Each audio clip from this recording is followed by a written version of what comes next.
Hello, and welcome to Around the Political World with John Rothman. I am your host, John Rothman. If you're a fan of the show, make sure to hit the follow button on the top right of Apple Podcasts, Spotify, or wherever you are listening at this very moment. When you hit follow, leave a review or share an episode with a friend. It helps other people discover the show, keeps us going. As I like to point out each and every day, it expands our base. Happy President's Day. Today, we celebrate America's presidents. And what better day to describe some of the things that are happening in the American presidency than on this day?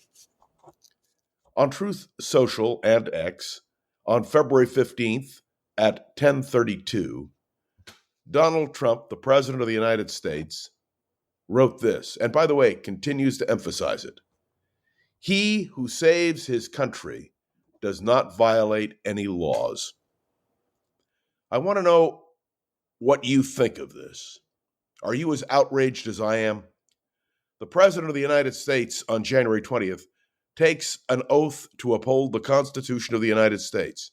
And yet Donald Trump has the temerity, the audacity to claim that if he does it, well, then you can't violate any laws. You're the president.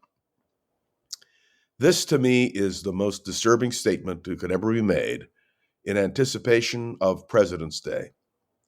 Because a president is not above the law. A president is held responsible. Let me also point out that an election, simply because you win an election, does not override the rule of law. This is a country of law. And let me tell you something, what we've watched for the last almost 3 weeks has been a president who has ignored the law. Ignored the law. The Justice Department firing more of their employees. And we're seeing the same thing in health and human services. We're seeing it across the board. Thousands of people are being fired by a president who I would claim has no statutory authority to fire these people. Let me point out to you that Donald Trump has done something that I agree with. He is now going to the United States Supreme Court. He wants authorization from the court to do what he's doing.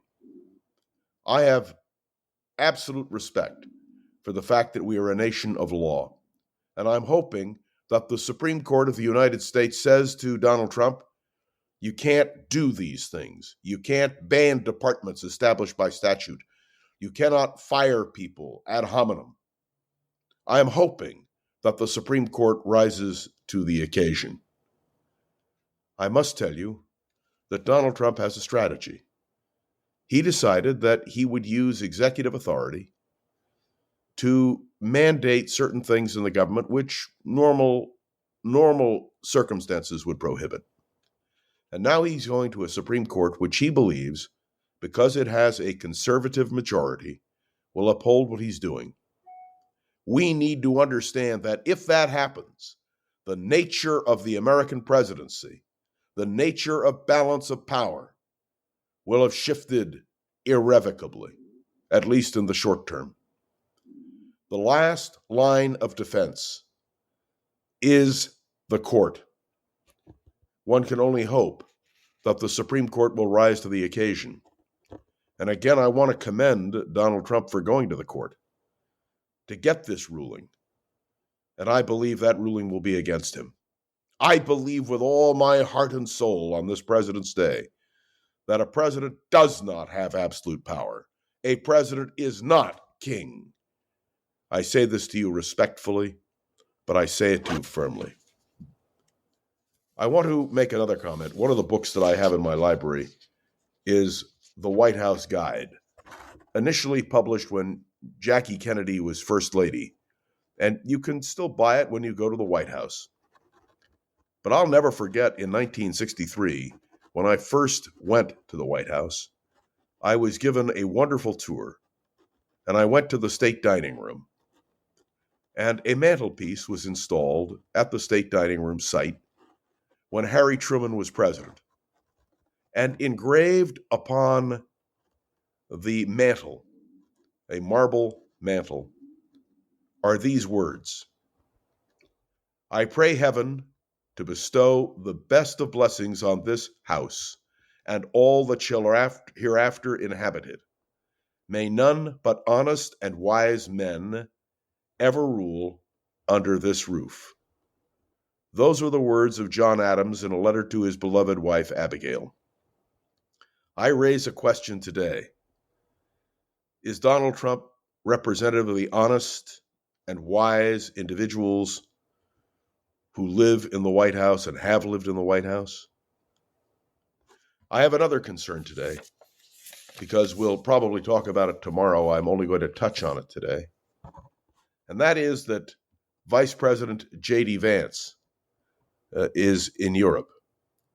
And you may have heard the speech that he gave to the Munich conference.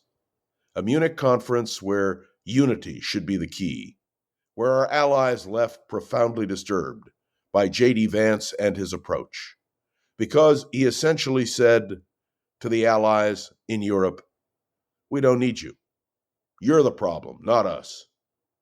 And the allies, those who have worked with us since the end of World War II, were shocked, dismayed, and I would even suggest horrified. Not only that, J.D. Vance made a point of meeting with the AfD leader, essentially giving them a green light for the February 23rd election. The AfD is a right-wing neo-fascist group. They are a power in Germany. But can you imagine the Vice President of the United States giving a tactic to them to now say, we are legitimate in the eyes of the United States? I would also remind you, Elon Musk has endorsed the AfD. But I want you to know that in Germany, voices have been raised to object to this. There is something seriously wrong in this administration. We will talk about the meeting that will take place in Saudi Arabia. To deal with the question of Ukraine and Russia. But do you understand, when you read what is being said now, that essentially Donald Trump and J.D. Vance and Pete Hegseth, our Secretary of Defense, have given away the store? They've essentially said to the Ukrainians, you have no role in this discussion, and you'll do what we say. Last week, I suggested this was a lot like the Munich conference in 1938, where Czechoslovakia was given no voice, and of course it led to war. I am deeply concerned about what is happening in this administration, and to recount all of the ways in which I am distressed would require hours. But let me simply say this. In the end, the American system has to work. And Donald Trump going to the Supreme Court may be his undoing. At least I hope it is. Because if the Supreme Court upholds the president and what he's doing, we will no longer be a democratic republic. We will be essentially ruled by a king, and his name, Donald Trump. It would be a bad precedent, and I want to believe and I want to hope that the majority of the Supreme Court will not go along with these actions. What a way to begin President's Day. What a way to celebrate the presidency of the United States. But I do it today thoughtfully, respectfully, and with deep concern for the future of our republic. Thanks for tuning into another episode of Around the Political World with John Rothman. Make sure to follow along and let me know your thoughts on the show by leaving a review on Apple Podcasts and sharing an episode with a friend or colleague so we can continue to grow and expand. And of course, you can interact with me on Facebook, on LinkedIn, and of course you can email me. These are very interesting times. But thank God I have Gogo Zoger, who is the producer of this podcast. So Gogo, happy President's Day, and let's hope that in the days ahead we have better news. I am John Rothman, and you are listening to Around the Political World with John Rothman. Have a great President's Day. See you tomorrow.